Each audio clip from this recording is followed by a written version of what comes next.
Turn your mic on. All right. I would like to call for a motion to exit executive session for the purpose of discussing current litigation and the employment of particular persons. I have a motion. Second, Second. all in favor, Aye. opposed, abstained, motion carries. Call for a motion to enter open session. I have a motion. Second, Second. motion carries. Please stand for the pledge of allegiance.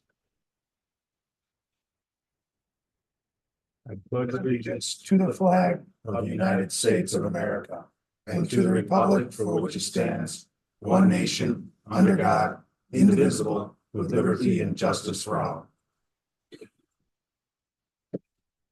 Okay, tonight we're going to have a couple presentations. We're going to start out with our Orleans Niagara BOCES presentation.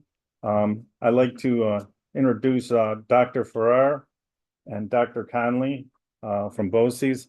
I've had the honor to be on the BOCES board, and I have to say we've had Dr. Farrar has been on for going on 2 years now, and since then we've made quite a bit of improvement and changes. And BOCES is really heading in the right direction. So with that, I'm going to turn it over to Dan. And Dr. Farrar, the show's yours.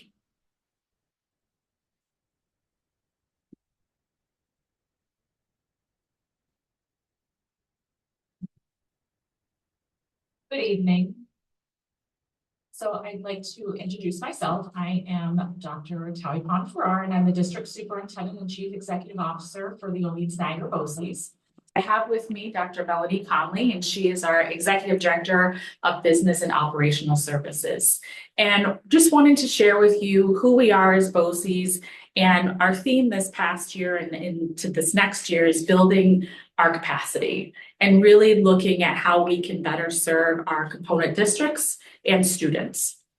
So my role as a district superintendent is multifaceted. I work directly for the New York State Education Department and am a conduit of information in which I go monthly to Albany and at least once a month, sometimes 2 times a month. And I come back and I work with the 13 component districts, sharing information, initiatives of upcoming things that are happening. But then I also bring back concerns, issues and whatnot back to New York State Education Department that I hear from all of the component districts. I do also serve from that CEO standpoint of all of the buildings and programs that we have within our BOCES. And then I also do liaison and consultant work, often working whether that's directly with a board and or superintendent, whether that's board retreats, working on norms, goal setting, some mentoring. So I do have other roles that I do help out within that context. So as a BOCES, there are 37 BOCES across the state. So we are one of the 37. And our goal really is to provide a wide range of educational opportunities to school districts.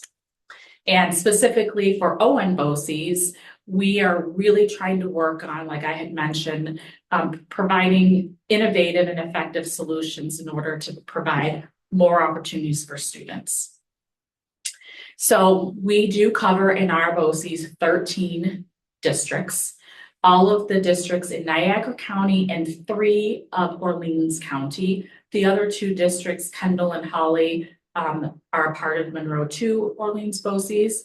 From this map, you can see we have 2 CTE centers, and our main hub is Orleans Center in Medina. That's where the district office is. And then the larger, though, CTE center is in the Sanborn area, which is right down the street. We service all the 13 school districts, and currently the enrollment from the 24-25 school year, and this goes to the SED report card, is just under 30,000 students. So you can see where you fall as your school district, Niagara-Wheatfield, is one of the larger districts in the region. Much like you as a board, we also have a board. And we have 13 board members, as you can see. And the great opportunity that we have as ON BOCES is we have representation from all 13 districts. That is not necessarily the case for the majority of BOCES across the state, where they end up rotating members through their board. So we have the 13 board members, and I thank you because you are bringing Bob McDermott on, and he is our vice president too, and so he'll be servicing us for another few years. So we're thankful for that. We recently, upon my arrival, did a little restructuring. So we really have some definitive divisions now in our BOCES, and that's reflective with the educational services that we're enhancing, special programs, career and tech ed and adult ed, business and operational service, as well as labor relations and human resources. The labor relations and human resources is one that used to be one department, and we've since, over the last year, divide that into two distinct departments.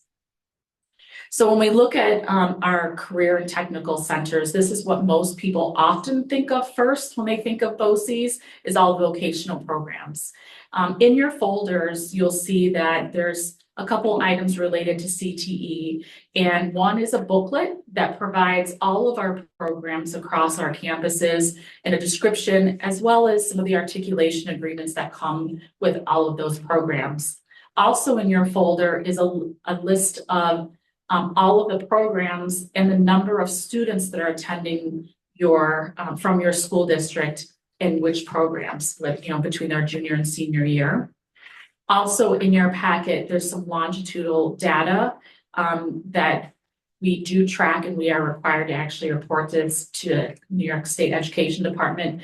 But the first sheet on that page, and it's a 3 stapled packet, is last year's seniors, then now your current seniors and your current juniors. And then we just like to track to see how often students remain within the program over the duration of the 2 years, which is most typical of a CTE program.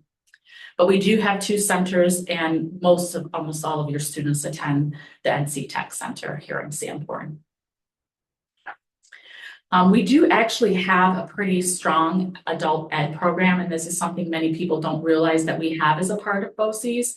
But Literacy Zone is one of our biggest areas that we have from an adult education. And that program is really helping, whether that's younger adults or adults, learn whether that's English and or also earning their GED. So that's what the 2 things that fall under Literacy Zone. Then our skilled trades, this is the opportunity also for, whether it's welding, electrical, HVAC. We have many adults that are coming back to get those skilled trades. Some of the people that just attended were like you, that said, I don't want to hire somebody to work on my HVAC because of how much I'm paying. I'm going to go back to school so then I have that certification myself. So we have a lot of adult learners coming back just to learn some extra skills. And then health occupations, we've got nursing, and we actually have a large class graduating. We have a PN class getting ready to start with 40 enrollees for nursing, and then phlebotomy. So we do have a strong adult ed program. Educational services, I'm going to turn it over to Dr. Conley to talk about some of the enhancements that we have.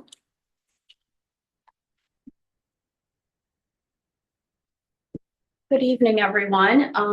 So these are some of our educational services. I'm just going to highlight on some of them. We have our arts and education program that you are currently a part of, our Center for School Improvement and Professional Development. These are our folks that come into your district. They'll work with your staff, do some professional development. Our coaching, our DASA training. We've recently introduced the following, our leadership retreat. We conducted our first annual leadership retreat in July. That included boards of education and our administrators across all of our component districts, and that'll be held again this coming July. We've introduced our early college access. So these are for our students that are getting a jump start on their college courses while they're in high school. And if the school district is paying for that, it's BOCES aidable. So that's a good benefit for our students. We have mentor and interim administrators that we've recently introduced to, again, help our component districts. If you have some newer administrators that need some mentoring, or if you have a need to fill some time, if you're in between administrators. We have introduced our substitute reimbursement. So under CSIPD, if you have some teachers getting some professional development and you pay for their sub, you can put that through BOCES and generate some aid on that piece as well. We're continuing our driver's education program, our home hospital teaching, our homeschooling oversight. So we're introducing this, and this is a new program in which if you have students that are homeschooled, the BOCES will help the component districts with all of the oversight and making sure that the students are reaching their benchmarks to achieve that piece. Our library media services, regional summer school, our teacher center. We have a courier service. They'll come pick up your mail, take it around to your buildings. And also the mail from BOCES will be delivered to your district. And our public relations, we recently expanded our public relations.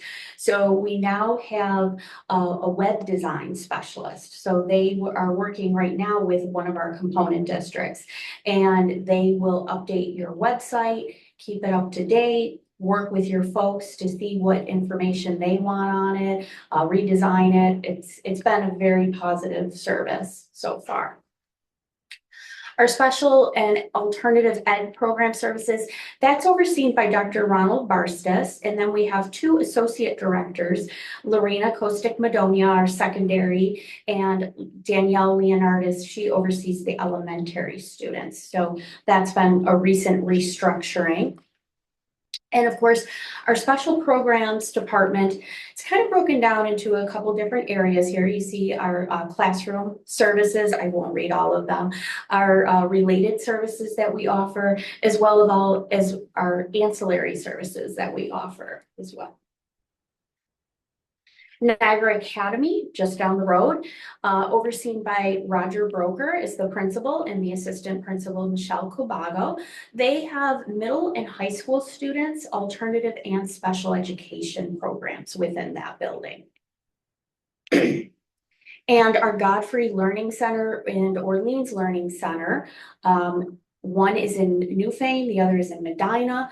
That is overseen by Principal Rachel Ross and our Assistant Principal Christina Miles. And you can see Newfane is secondary, grades 6 to 12, and then Medina is 7 to 12. Roy Hart Learning Center, Tara Grillo is the principal at that location, and that serves our elementary students in grades K to 6. And then we have North Tonawanda Learning Center and of course Niagara Wheatfield Learning Center. That's both of those sites are overseen by Principal Shannon Bakari. North Tonawanda is serving elementary grade 6, K to 6, sorry, and Niagara Wheatfield is also elementary K to 6. We are going to be moving away from North Tonawanda, and we'll talk about that in just a second. The lease is expiring. So in 26-27, we have some new locations. And again, it's due to the lease expiring at North Tonawanda Learning Center. So these are the new sites that we are going to: Ransomville Learning Center, Tonawanda Creek Learning Center, and then we are expanding our current location with Niagara Wheatfield. So we have to thank you. It's been a great collaboration. Our staff and students feel very welcomed and included in the building. So it's been a great collaboration. And then Newport Learning Center is a new location that we're going to be in as well. We're going to have a few classrooms in that location. In addition to that, we're going to have some new programs incorporated into these locations because of course SED wants to look at some integration in these areas. So we are introducing a suspension classroom and alternative ed class grades 5 to 6. These are the locations. You can see On the top left, where the red arrows are, that is the Ransomville Learning Center, the new location. And that's going to be kind of like a sister or brother with the Lewport Learning Center, which is over to the left side. Number one is the Lewport Learning Center, and number two is the Ransomville Learning Center. And that'll be overseen by one principal. Then down towards the bottom, 3 and 4, they're going to be the brother and sister. So that is going to be our Niagara Wheatfield Learning Center with the Tonawanda Creek Learning Center. So those two will be overseen by another building principal. So what does this mean? Obviously change in locations, change in programs. It's exciting because it brings new opportunities. Like I said, a couple of new programs there are all dead, and the suspension program. And of course, the integration versus segregation. So integrating the students in with other students. The Niagara Wheatfield, again, the collaboration has been great with that integration. The impact on your budget. So our admin budget increase is going to be about 10.86% this year. That's spread across all 13 districts.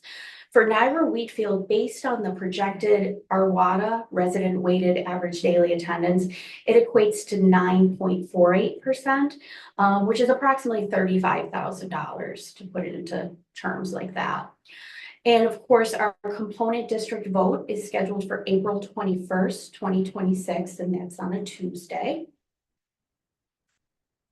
So the benefits of the new locations, again, designated space for all our ancillary and related service staff, spacious faculty rooms. They don't have much of a faculty room right now in the location that they're in. It gives us private conference spaces. Again, they currently don't have that in the structure we have right now. Wonderfully sized classrooms, going up to 700 to 800 square feet in size, which is much bigger than they have now. Increased opportunities for integration for those students. The close proximity, like I said, of the brother-sister sites, and additional opportunities to collaborate and partner with the component districts. Ample parking and outdoor space for the students, some great playgrounds and opportunities for the kids to be outside. And we're looking into grant opportunities for a playground at Tonawanda Creek Learning Center. Tonawanda Creek Learning Center, just to let you know, you haven't heard of that, that's not a term you know. It is currently a church school, a religious education school. It's a Good Shepherd Church. So they are looking to lease the space. They don't have a need for the building anymore. So we'll be occupying that entire space. So we do have a need for a playground in that location. Offering spacious sensory rooms at all the locations, and of course, increase access to the PE via the gym space. So we have limited space right now where we are. So with that, we will take any questions that you may have. And again, we thank Niagara Wheatfield for the collaboration that we've had in the Niagara Wheatfield Learning Center. Thank you.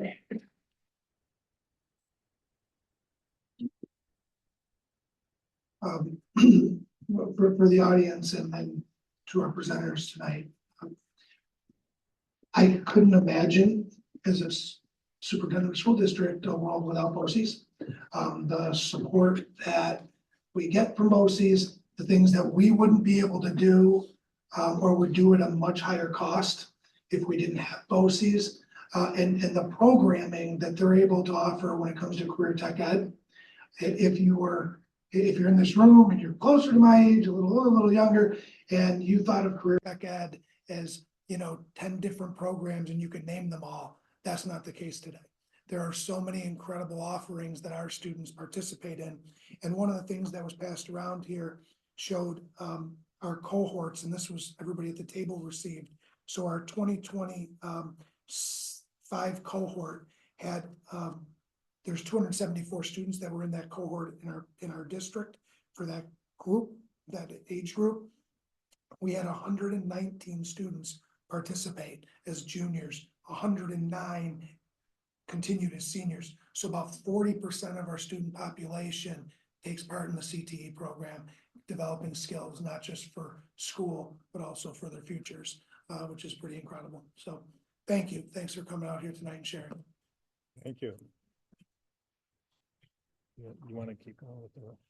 I do. I actually want to turn it over now, if I could, to our athletic director.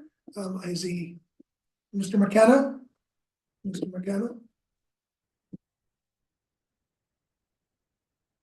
Could our school resource officer, please, poke your head out the This door? one. Oh, there he is. There. Could you hear me on this out there? Oh, okay, good. Okay, I'm gonna turn it over to Mr. McKenna.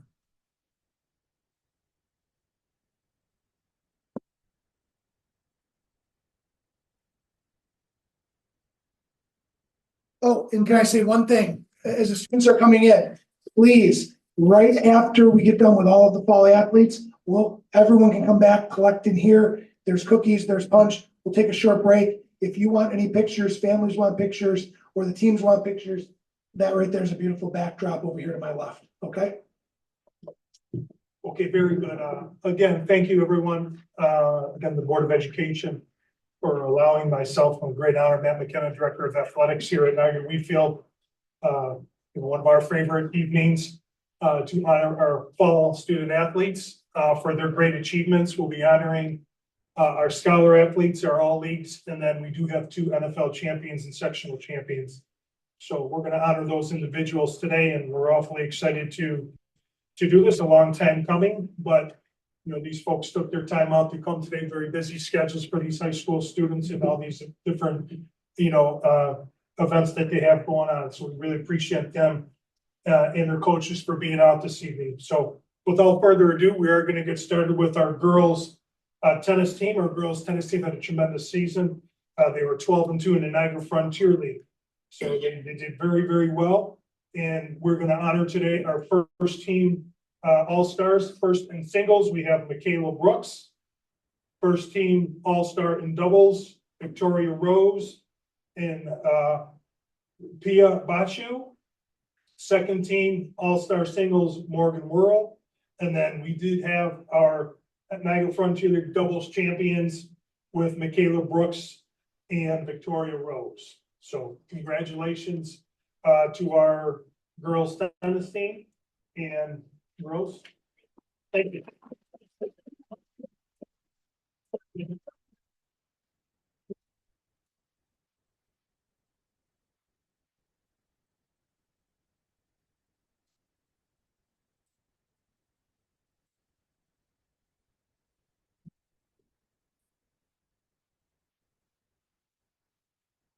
As the girls are walking out, and Mr. Police to my left here will certainly probably agree with that. Well, every time we have spectating teams and parents and coaches come, they're extremely envious of our facility. It is one of the nicest facilities now. We thank you folks for having the wherewithal to do part of that as our capital project, and it's beautiful.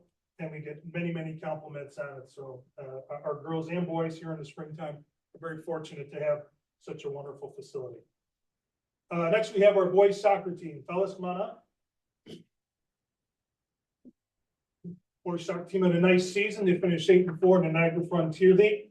We have many honors from our boys soccer. We have a couple represented here this evening as well.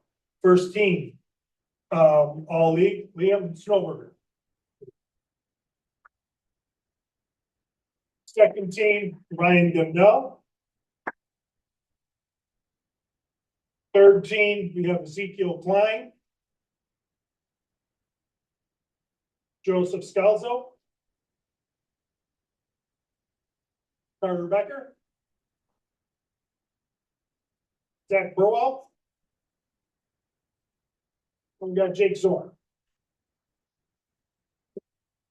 Couple other honors to my right here once again, all West New York, Liam Snowberg.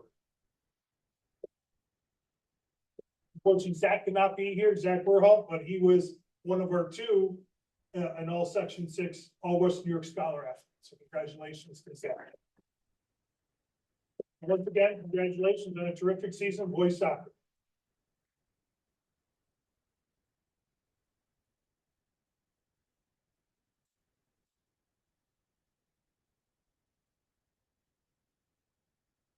The boys are shaking hands and departing out. Well, we're gonna have very tough shoes to fill. We're coached for many years, and the coach for many years is Mr. John Coulter. John's been with us for, I think, coaching for our program as long as I've been here, plus 20 years. So we do thank John Coulter. I know he couldn't be here today. He feels bad for not being here, but he was obviously been one of the icons in the business, not only here in Niagara Wheatfield, but in Section 6. So moving on to girls soccer.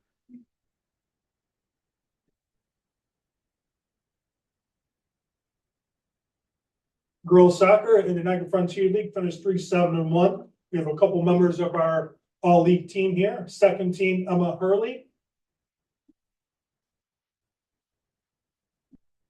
In our third team, Niagara Frontier League, Luciana Strangio. Congratulations, girls, and thank you for coming out this evening.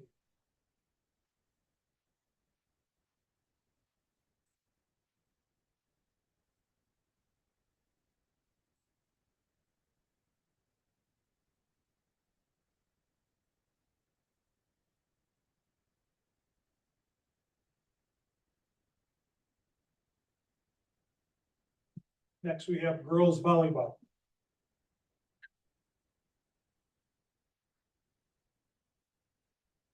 Mrs. Cochran unfortunately couldn't be here, but the girls volleyball team had a tremendous season, finishing 14-2 in the Niagara Frontier League. Battled throughout. It was a season where there was some young, but obviously some terrific veterans as well. And, you know, watching them throughout the season, I thought that it was just amazing to see how well they did and becoming 14-2, actually beat the #1 team. The Northtown Awanas was a great season. But we have a couple of great honors here. First team for the Niagara Frontier League, Lindsay Tylek.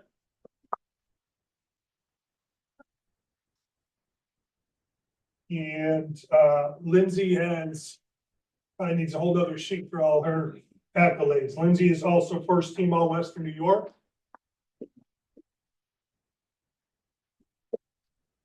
Fifth team All State. Class AA. Lindsay is our second person for All Western New York Scholar Athlete. And just a couple of words from Coach Cochran regarding Lindsay. Lindsay now holds the school record for career assist with 1,555 and a single season record in the fall of 2021 with 520. Lindsay is going to be taking her efforts to the University of Massachusetts, so we wish her the best of luck. Congratulations on all the accomplishments. I often say that I felt like every time Lindsay would come to practice on that first day, I said, it just seemed like she's been with the program for so many years, and you expect her just to be, and it's like, on and on and on. It's like, it's unbelievable. But she was a terrific athlete, and you know, she's been a starter for us or a contributor for us since 7th grade. She's an awesome job. Next, we have, again, first team, Kendra Rogers, who's here. Kendra. Second team, Elizia Skazapava. And third team, Emma McDonald. So, congratulations to our girls volleyball team. Girls, thank you for being here this evening.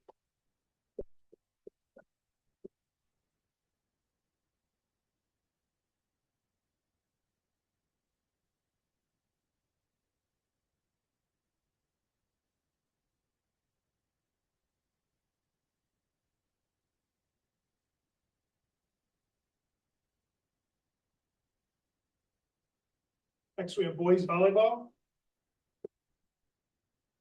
Nope. Football. Next, we have football.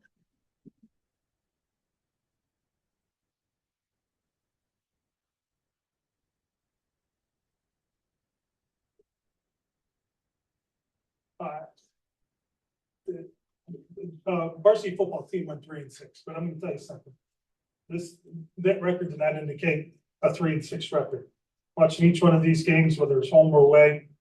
These guys are in a very, very challenging league, very challenging division, and they're in every contest with the likes of Williamsville North, Clarence, Cover West, so forth. And they did a tremendous job. You know, it was just impressive to see how far, and I speak to these guys here because many of them are seniors, and how far they have come in the past 4 years to where we were back then. So we wish them the best of luck, but you know, they're kind of the founding fathers of our turnaround. We had some struggles early on, but the future's bright for Niagara Wheatfield football, and it starts with many of these seniors, many of these gentlemen here, and the seniors that will be graduating here come this year. So varsity football first team, we got Mason Meisner, Chase Richards, and Ryan Warski.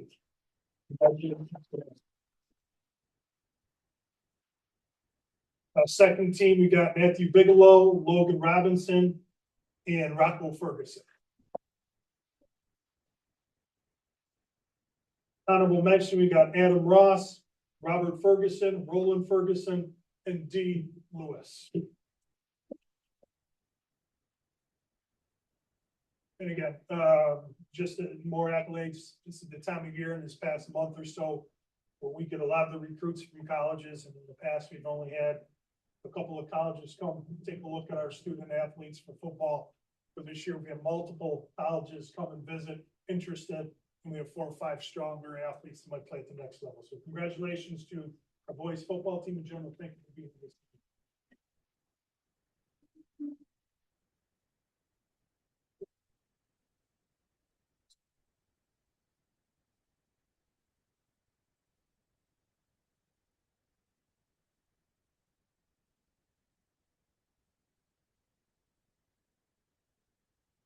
Next, we have boys golf.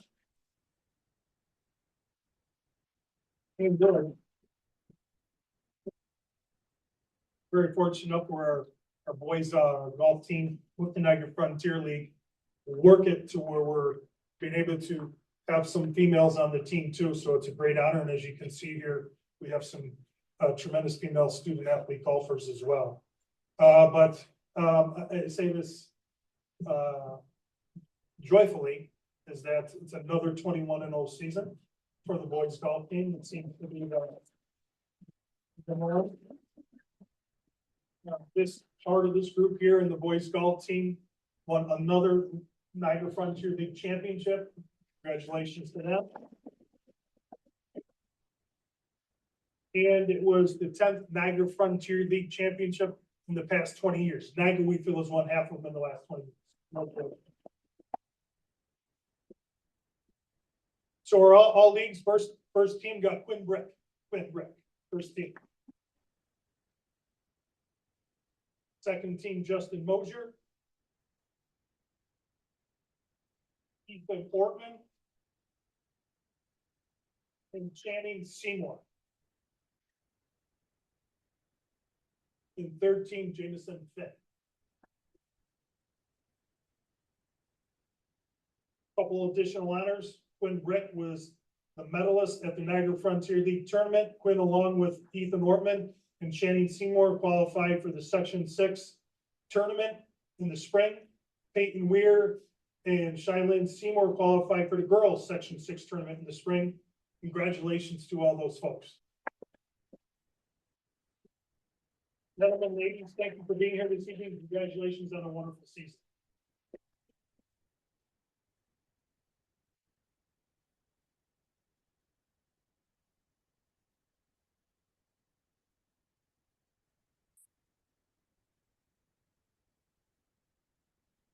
Todd was here, but congratulations to Mr. God. Run a tremendous program. Well, it's always in the background. I don't know. I should really tell him to come up here, so I decided to go back to it.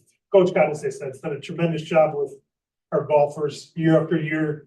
You get kids that are coming out, learning the game, you know, just barely learn how to swing a club.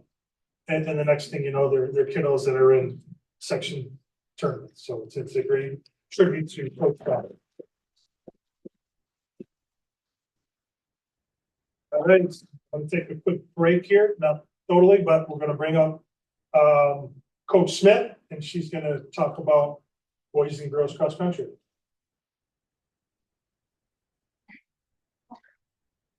thought you were giving out my all stars. I'll do whatever you want. You You wanted to speak, then? do it by all stars. Okay. They are.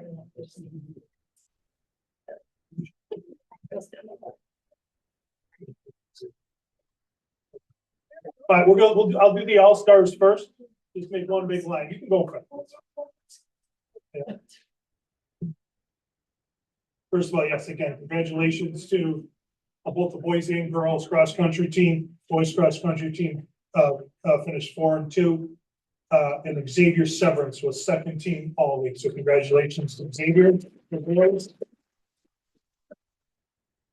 And I'll be obviously very proud of our girls cross-country team. I believe it's 5 Niagara Frontier League championships in a row, correct, coach? Girls cross-country, first team. Again, girls, just kind of wave your hand so everyone knows who you are. First team, Tegan Brady. Ava Thurman. Sarah Palmero. And Emily Desideri. Second team, Cameron Hall. Addison Chase. Third team, Leah Bose. And Brianna Wilson. We do have 2 All West New York Runners of the Year, Tegan Brady and Emily Desideri. Once again, this team in front of you, this girls team, Niagara Frontier League champions, and it was an awesome event. I was able to attend in a very nice afternoon in the fall to see this team compete extremely hard and get a well-deserved sectional championship as well. So congratulations to them.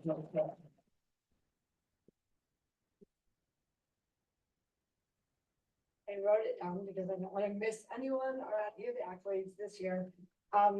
So we'd like to extend our gratitude to the high school administration, to the Board of Education, our athletic department, Holly and Matt for making this season possible. We'd also like to extend from the girls team a special thank you to Mr. Lalonich for helping us think outside of the box and allowing us to continue our annual Hoovers ice cream run. I might not be up here with a sectional championship team if we hadn't been able to do that. This team is impressive. They're able to balance their workouts, academics, hold part-time jobs, participate in mandatory community service. I make them do.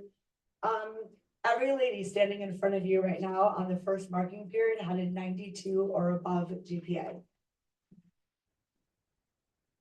In addition to this, Addison Chase, who is our lone senior,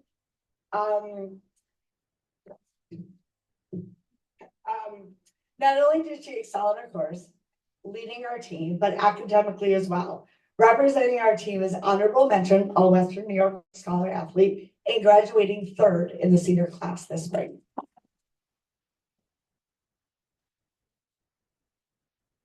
That asked me to look up stats, which I'm not the greatest at, but I went back to the 5 years that we've won the NFL league total, and we are 80-0 on the season in league play. We haven't had a league loss since 2021. The kids work all summer, including running, lifting. Every girl up here gave up an entire week of their summer to live in the Poconos for the week and run hills. I think they had a little fun. We wanted to be undefeated. We wanted to be NFL champions, and we wanted to be Section 6 team champions. And we did all of that this season. The girls had each other's backs. Everyone thinks running is an individual sport, and we would not have been able to pull off the season we had if they hadn't had each other's backs. We had 4 runners named as the Buffalo News Run of the Week: Tegan Brady, Emily Desiderio, Ava, Sarah Palin. Matt already gave out our All-Stars and our All Western New York. We really hope to be standing back in front of you next year with a very similar story. We appreciate the board's aim for the recognition of our team, not only from their victories, but also showing that the character that they display. It's really nice to have the support. Thank you. I'm very lucky to be trusted as a coach in this program. What Matt didn't have was our 8 girls. At the state meet, I bought them state championship pins. They got all of their awards at our banquet earlier in the fall, but they did not receive these. So my 8 girls that went with us to represent Niagara at the state cross-country championships just stepped forward. And I have your pins for your varsity jackets. Emily. That's right. Let's get off in that. Let's begin. Ava. Addison. Sarah. Leah. Bree. Armin. Congratulations, ladies.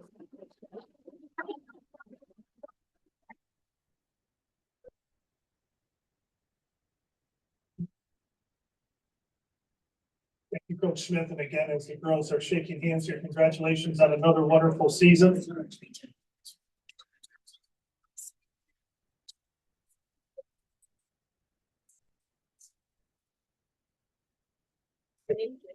And congratulations to all women's in sports. It's Women's in Sports Day. I thought that was.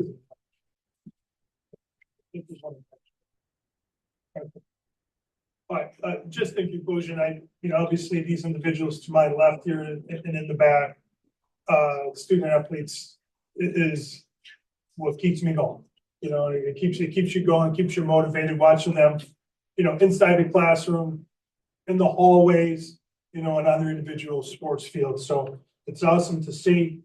It's obviously a proud moment to be a part of that and to be a part of their lives. So it's awesome to see. Just in closing, rang my bell when Coach said about scholar athletes and her team.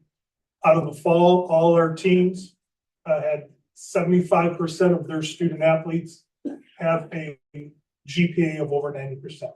So that's a great honor. The wins and losses are one thing, but when you're doing it in the classroom and you're doing it with character, that's really all that matters. So once again, thank you very much, folks. Have a great evening. Okay, at this time, we're gonna take a 15-minute break. There's punch and cookies, and over here to the left, if you want to get some pictures, then we can get them over there. Thank you.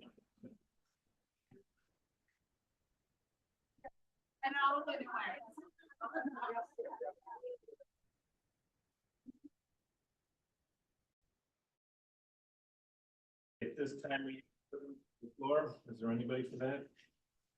No. Okay. So we'll move on from that. We have a public hearing. Niagara Charter School request to amend key design elements. Public hearing to solicit comments from the community regarding revisions requested by Niagara Charter School to amend its key design at this time. Is there anybody that have any comments? Okay, gonna move on. Okay, consensus agenda. I will now call for a motion to approve the following consensus agenda, items 1 through 7 as submitted. May I have a motion? Motion. Second, Second. discussion, any discussion? Okay, any items to be voted separately? No. All in favor? Aye. Aye. Opposed? Abstain? Motion carries. Okay, we have personnel items. We're gonna have one pulled from the list, number 3. So items 1 and 2 and was it 4 and through 19. May I have a motion to approve the personnel reports items that I just entered? So moved. Second. Okay, any discussions? All in favor? Aye. Aye. Aye. Opposed, abstain, motion carries. Okay, now we're gonna go back to number 3. Turn it over to Mr. Stack for number 3.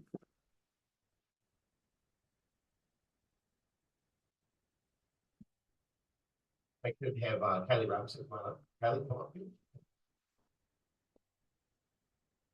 Thanks for joining us tonight. Thanks for sticking around us. us the past 4 years. And I asked the board entertain the tenure appointment tonight for Kylie Robinson, who is a teacher of ours over at the Tuscarora School.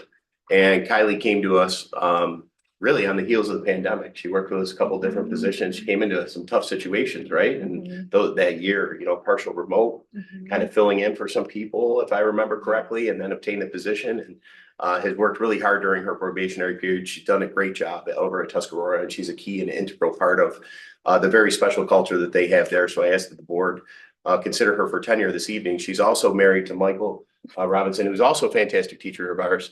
He's got one major problem, and that's the fact that he's a Red Sox fan. But other than that, he does pretty well. And, I'm sorry, Mike, I had to do that. So, so at this time, I ask that the board consider her for appointment.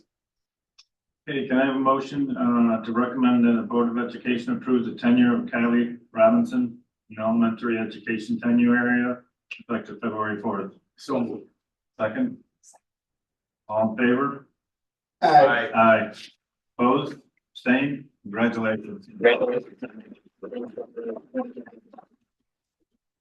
Congratulations, Kylie. I had to out you. Oh, it's all right. I had to out you. It's not, you have to tenure, buddy. Congratulations.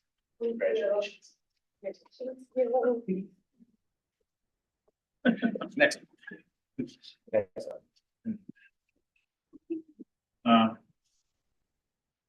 Okay, next is the standing committees. First, we have capital projects. I guess that's me. I'm on the chair of the capital projects. As far as the auditorium, it looks like the musicals will be held at the community college this year. We're still anticipating mid-February, but right now it's Mid-March. I'm sorry, mid-March. Sorry, mid-March. I spread it up and I shouldn't have. Mid-March, and so as it stands right now, that's where it looks like we're going to be at. Okay, we have audit committee. Nothing to report there. Policy, nothing there. Nothing to report. The only thing I will say about policy is the next meeting, right, Yes, the end of February. isn't our first March meeting? I think So, yeah, first week of March. the policy committee is the first meeting. Our next policy meeting is the first meeting in March. Yep. Sorry. regular proceeding.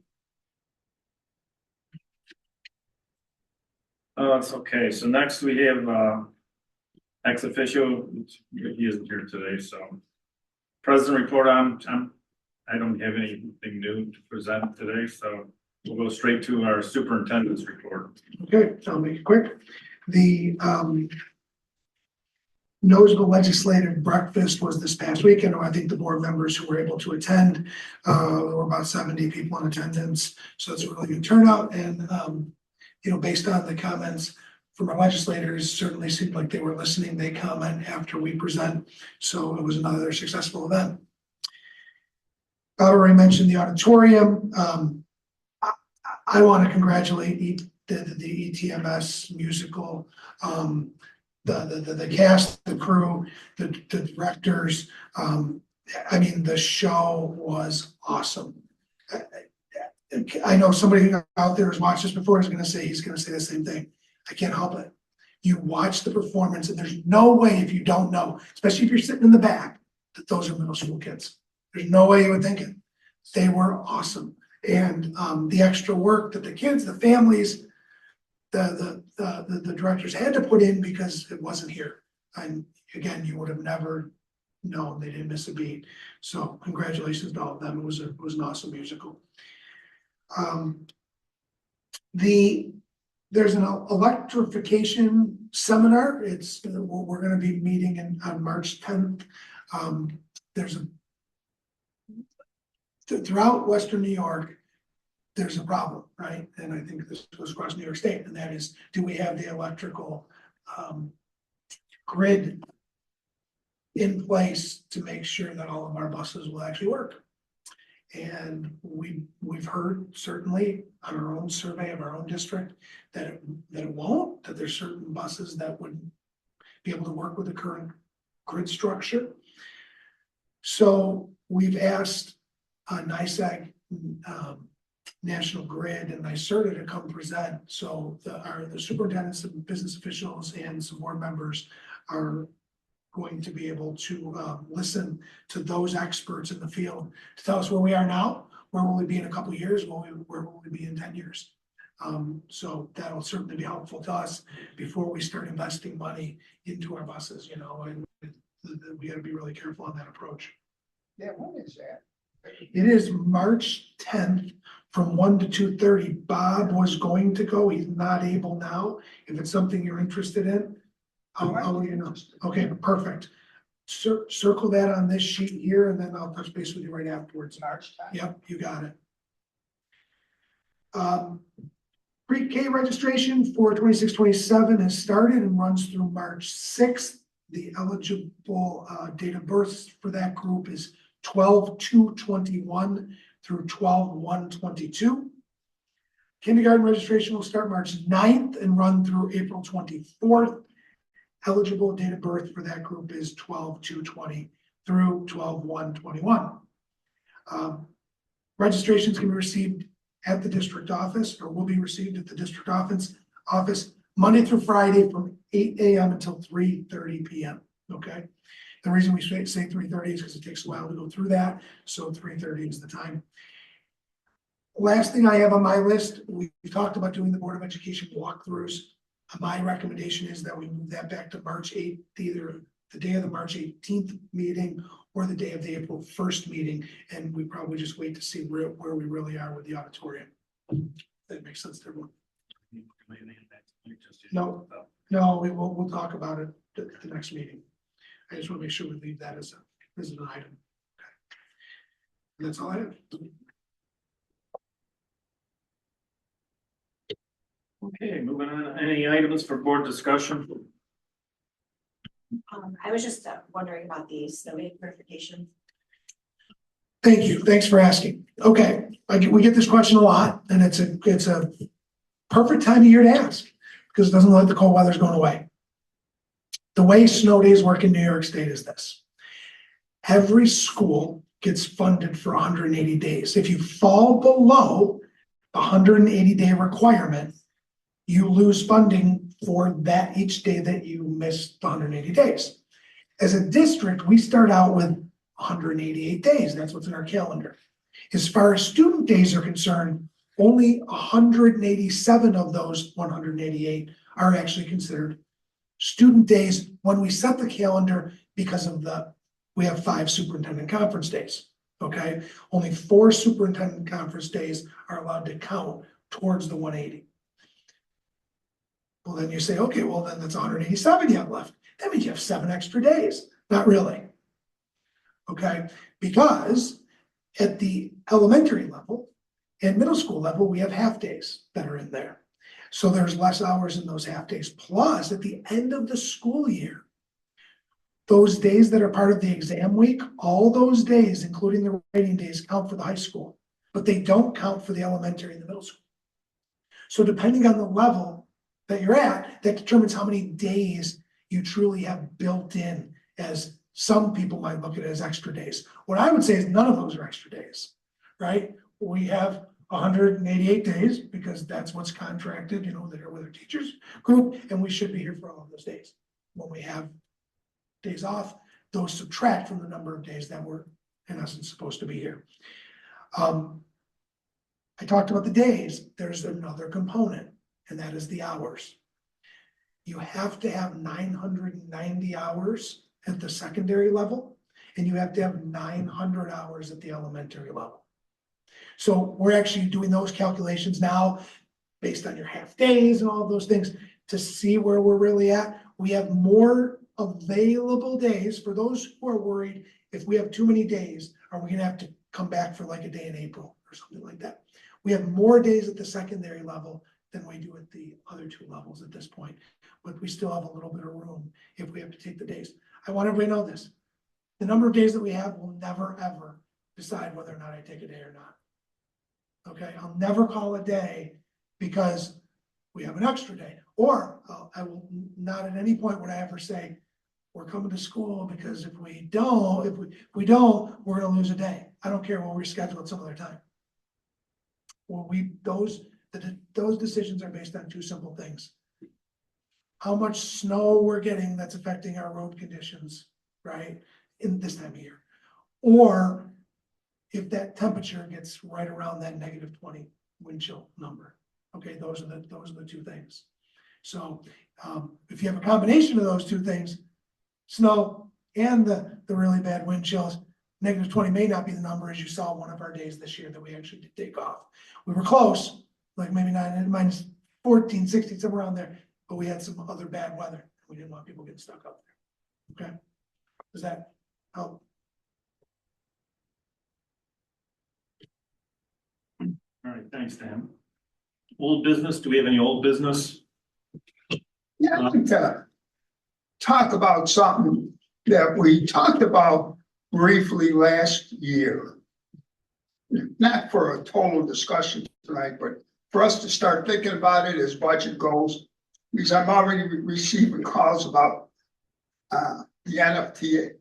You know, flag football, the small football, can they play 1 or 2 games, even at a cheaper rate? I think you indicated we'll look at it again. And that's why I'm bringing it up, because I received some calls on the weekend. And, you know, they're indicating to me, I don't know what's true or not, I never did research of it. Lewiston allows it. And, you know, it's nice to see all the athletes, and 75 to 90% of these kids have the opportunity to move up, to learn, to get better, so they can reach this level. So somewhere in the near future, we need to let this organization know what we're gonna do. Because I think flag football starts somewhere in April or the end of April. And so I would like everyone to start thinking about, we're gonna do something, are we gonna lower the rates? Are we gonna make the field, if we don't do it, do a better field for them? Because the grass field just, I don't know, I never played on it, but, okay. Sounds great. You know what I'll do is I will bring to the next board meeting, and I'll make sure that you get copies. I'll send it to you ahead of time too. But what those current rates are, what we adjusted it from, so you can have some conversation at the next board meeting. Sound good? Can you reach out to Lewiston? Sure. Just to see, I mean, I guess I can call a board member over there, No, but of course. Remember too, that when we put that together, we did reach out to like multiple schools. Star Point, Lewiston would have been one, Falls would have been one. Like we hit the ones who had turf and who were using it when we initially put it together. But I'll certainly reach out. Yeah. thank you, that's all. You bet. What are they asking for, Rick? I mean, just, You know, it was a brief conversation, but they want the opportunity to play a few games on the field. on the field itself. On the field. And I know one of our concerns we don't want to tear up the field much sooner than we want. Right. I'm not sure how much 6 to 10-year-olds would hurt the field. Or at a little more, most of it is funded by them. You know, they raise money somehow. And apparently they can't afford to pay all our fees. And if there was, you know, some type of halfway in between, just to comment, I hear numbers and I don't know if it's accurate. Maybe 90% are from Wheatfield District. Rick, I know one of the things that we talked about a couple years ago with that piece was, and this was with the regular football, not just flag, is that with the younger athletes performing on there, especially in the late spring or in early fall, is the temperature that field can get to at the time of day that they want to be using. So you're talking, while air temperature could be in the 80s, that field temperature being in the sun is about 110, 120. It's a little different when you have juniors, seniors, and sophomores out there than when you have 6, 10-year-olds out there on that type of heat. For those that don't know, last year we took the rate and we reduced it, right? And we said that we would revisit it again this year to see how it was going. I hadn't heard anything yet, that's okay. So I'll bring those numbers back and we'll revisit them, right? You know, understanding full well that if we have to have extra cleanup, if we have to have people who here after hours, if we have to have all those things, somebody has to pay for that, right? Good. Okay. Thank you. Okay, next is new business. We have the tab cap discussion. Deanna, would you just talk a little bit about where it's at right now? And then the next meeting, we're not gonna do the presentation this evening. We're gonna hold off on the presentation to the next board meeting. Deanna's gonna talk a little bit about the tax cap number, what it fell at right now, and what we're gonna do in the short term. And then you'll obviously be voting on that as a board. So our tax cap calculation is due March 1st. So we've done our preliminary calculation and it comes out to 2.14%. Last year it was 0.67, I think. So it is closer to the 2% range that we all hear it's being a 2% tax cap with our exclusions for capital project and our pilot considerations. That's what comes it above. So what we're gonna do, just because on the comptroller's website, what you need to do is you need to insert a number, okay? So we'll insert that number. You can always change that number. We're gonna just insert that because there's two questions they ask you. They ask, are you going to exceed the cap? I'm gonna look around. You're probably not gonna exceed the cap, right? So we have to answer that question. Then they ask, are you going to, what's your number? So we have to put a number in. They know that votes take place after this. So we'll insert that number and then we change that number whenever you vote, just so you know. The Okay. purpose of doing it later is so that we have a fuller picture of our expenditures and our revenues, so that we can make a educated decision.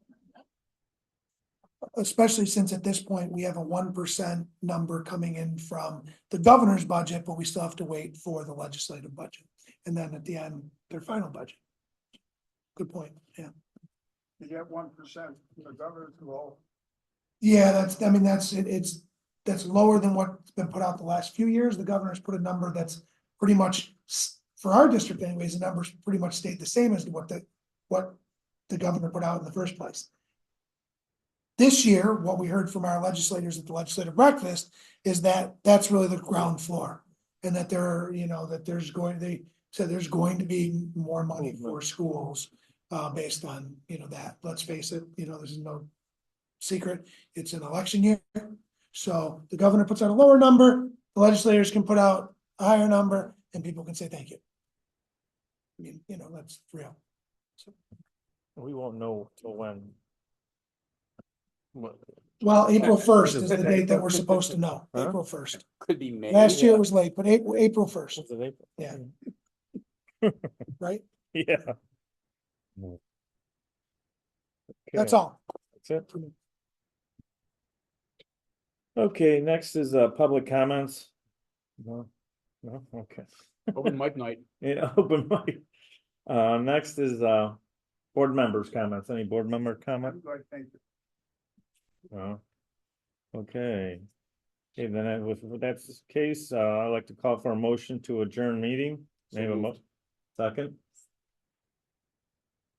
All in favor? Aye. Opposed? Abstain? Or adjourned? Thank you. So